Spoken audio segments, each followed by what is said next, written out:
जय दत्तगुरु. जय दत्तगुरु. जय दत्तगुरु. नाव सांगा मॅडम तुमचं. माझं नाव गुराबाई आहिरे.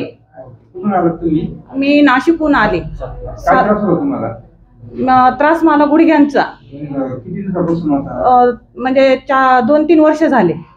दवाखाना काय केला? मी दवाखाना भरपूर केला, मोठे मोठे दवाखान्यात गेली. मला त्यांनी डायरेक्ट ऑपरेशन सांगितलं. ताई तुमची हड्डीची घुटण्याची झीज झाली आहे, तुमचं ऑपरेशन शिवाय विलाज नाही. मला योग्य चौधरी, गणोरकर, देसाई, मॅग एवढ्या डॉक्टरांनी मला ऑपरेशन सांगितलं होतं. पण मी हा व्हिडिओ ना मोबाईल मध्ये बघितला. म्हणलं मी आता एवढे दवाखान्यात फिरून आली आहे, एक बार मी इथं जाऊन भेट देते.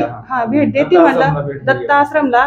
मग इथं आली तर माझा हा 4था बार यायचं. पण मी एकदम ओके झाली. मला बसता येत नव्हतं, तर चालता येत नव्हतं. टॉयलेटला खुर्ची होती, पलगावर जेवत होती. म्हणजे मला आता एकदम चालायला लागली, फिरायला लागली, जेवण करायला लागली, खाली बस कामाला जायला लागली. मी ट्रीटमेंट केल्यावर एकदम 100% आराम पडला. 100% आराम पडला मला. सर तुम्ही अजून पेशंट होता ना? हो, माझी बहीण होती सर. त्यांना काय ते बॉम्बेला राहत होते, तर त्यांना कमरेत नस दबली होती.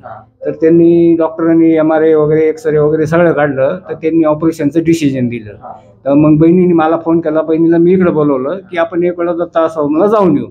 तर बहिणीला फक्त 2 वेळा आली. तर बहीण आता ओके, गोदड्या वगैरे घरातलं सगळं काम, गोदड्या वगैरे शिवती.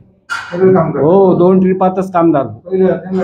पहिले संडासला जाता येत नव्हतं, की एक मुलगी डबा घेऊन जायची, ती बसत बसत जायची. तर आता एकदम ओके सर, 2च ट्रिपामध्ये तिचं काम झालं. ओके सर, धन्यवाद. नाशिकच्या पेशंटसाठी काय मेसेज देऊ शकता? नाशिकच्या पेशंटसाठी मी हे म्हणतो की बुवा न दवाखाना केल्यास तुम्ही डायरेक्ट सरळ दत्त आश्रमला एक वेळा भेट द्या. नक्की या, तुम्हाला 100% इथं आराम पडणार. आम्ही 4 दवाखाने फिरून इथं आलो, तर आम्हाला एकदम 100% आराम झाला आहे. धन्यवाद. धन्यवाद. नमस्कार. नमस्कार.